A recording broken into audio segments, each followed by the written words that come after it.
it's like, I'm literally back here thinking, and that's why I really wanted to get away from it for a while, because I really wanted to watch my kids grow, and I wanted to work on my family and things of that nature. But because I got tired of going on away games. I got tired of rushing to go to practice and then back to see my son play his little flag football, and then rush back to catch the plane. I got tired of that.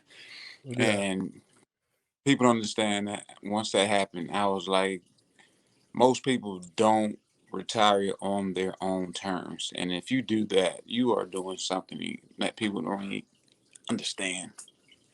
Yeah, yeah, no, for sure. And I mean, I would say for myself, I didn't necessarily retire on my own terms, but I recognized the scenario that I was in. I mean, I was a I was a in a year when they had a brand new CBA, and this is Yep. 2000. This is well, not in the year, but since that new No. CBA in 2010, it changed the landscape in a way that a lot of veterans didn't really anticipate, because veterans were given bigger contracts, but then it became, well, we can get these rookies and these practice squad guys for nothing and not pay that veteran who is a better player, who has more experience, who will be consistent. We don't want to pay him $1.5 million for a year when we can give 300,000, 400,000 to this practice squad guy and hope he can just fill in the blank until the draft comes and we can draft somebody else. And You just hit a major point, brother. Oh, you just hit a major. so that was You the hit a scenario major. that I was in, is that no team wanted, because I mean, they couldn't sign me to be a backup. I mean, I started 92 games in Jacksonville. I went 4 seasons in a row without missing a game, or I missed one game rather in 4 seasons. And if this guy like, this was my situation in Dallas when I went to Dallas, and that's when it dawned on me what the situation was when I was in Dallas with the Cowboys, was that they had me playing at center and left guard. And I was a right guard, but I started an entire season at left guard, so I can play left and I can play center. I can play all three. But Mhm. they had the young player that they had high hopes for at left guard, Ron Leary. They drafted Zach Martin. Now, before they drafted Zach Martin, they were going to offer me a 3-year deal. But then, Mhm. they were certain that, and this is 2014. So they were certain that Jerry Jones was going to draft Johnny Manziel. So they were trying to convince him not to, but he was all about Manziel. So they were like, look, when the draft's over, we'll give you a 3-year deal. Yeah, you can come in, start at right guard.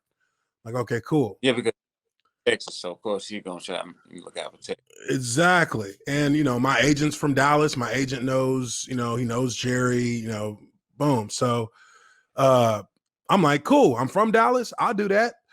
And 2 days before the draft, they called my agent and they're like, hey, let's wait till after the draft before we offer the deal officially, because they were going to give it to me right before the draft. But then they said, let's wait, because they were starting to crack Jerry Jones into not drafting Johnny Manziel. So they ended up drafting Zach Martin. And then after that, they offered me a 1-year deal. I'm like, okay, whatever, fine. I'll just let my play do the talking for me. So I go to Dallas and I'm already preparing to play left because, before I even get there, just because I'm not anticipating that they're going to start me at right guard over a player they drafted to play at right guard. So I get there, training camp. First day of training camp, we're in full pads, one-on-one pass rush drills. And you know how one-on-one pass rush is. That first day during training camp, I mean, that's probably the most hyped drill of the entire practice, is one-on-one pass rush. So, I don't even remember the cats' names that I went against, but I went against the starters. And the very first pass set I did at left guard, which I have not pass set live at left guard at this point for 7 years. So I'm like, just like riding a bike, right? Just get your hand in the dirt and let's go. First pass set, body the starting defensive tackle, pancake, boom, right in his chest. He was wide armed, trying to rush a wide rush, trying to do a swim. Caught him right on his chest plate, sent him straight to the ground. First play, second play, stood him up. So I'm like, okay, cool. I can still do it at left. So first preseason game comes. I mean, it was crazy because the first preseason game against San Diego, I think it was against San Diego. Yeah, San Diego. And I mean, I went in with the second group, balled out. The radio stations in Dallas the next day, the sports talk in Dallas the next day was talking about how I was the biggest surprise on the offensive line for that game and how I played. I mean, I had like a couple cut blocks, had solid pass protection, moved blocks in the run game. And they were saying that they were saying basically that I was beating Ron Leary for the left guard spot. The very next day, I got moved off of left guard and got moved back to center and didn't take any more snaps at left guard for the next week. I was like, really? I was like, is this really what we're doing right here? So I'm like, whatever. I'm playing center. They put me in at center. They told me I was going to play. I was going to play center during part of the scrimmage. So they put me at center, and I mean, I didn't have any missed calls, fine blocking, whatever. There's scouts out there. They said in their reports or they're not scouts. There's beat writers out there, and they say in their reports, oh, Nwaneri still looks really strong. The next day, they moved me from center to backup right guard. And that's where I was the rest of the preseason. And I was like, you know what? The writings, I can see what y'all are trying to do here. Y'all thought that I was going to come in here and just be, whatever. But I came in and I'm better than the left guard you got starting. I'm better than the backups. And I'm a starting guard. It's clear as day to see that. But y'all didn't want to see that. So, I ended up leaving Dallas. And, I started, a couple teams had called, but it was really just a matter of if I make the roster, I'm guaranteed my money. If I sign with another team, I'm guaranteed my money because I'm a vet. I'm completely vested. So, it became that situation because the Falcons actually wanted to sign me to a multi-year deal before the Cowboys did, but it came down to me and the guard from Kansas City who was Asamoah. I think his name was Asama or something like that. He's a Nigerian cat too, but they gave him the deal.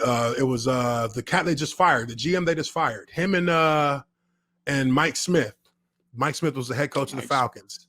You remember Smitty? They was calling me like, hey, Dirk Cutter's the coordinator.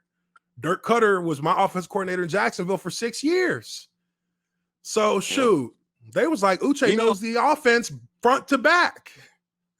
Funny thing is, it's funny. It's like what you're saying is because like when you have those opportunities and they know you are that valuable player, as you stated, like why are you gonna go over here to the young guy?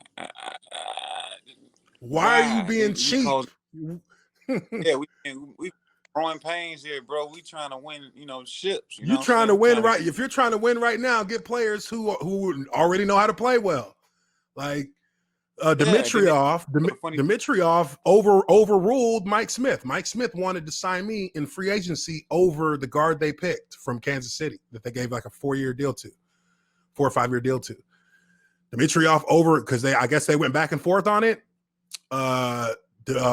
Mike Tice, Dirk Cutter, and Mike Smith were like, we would rather have Uche.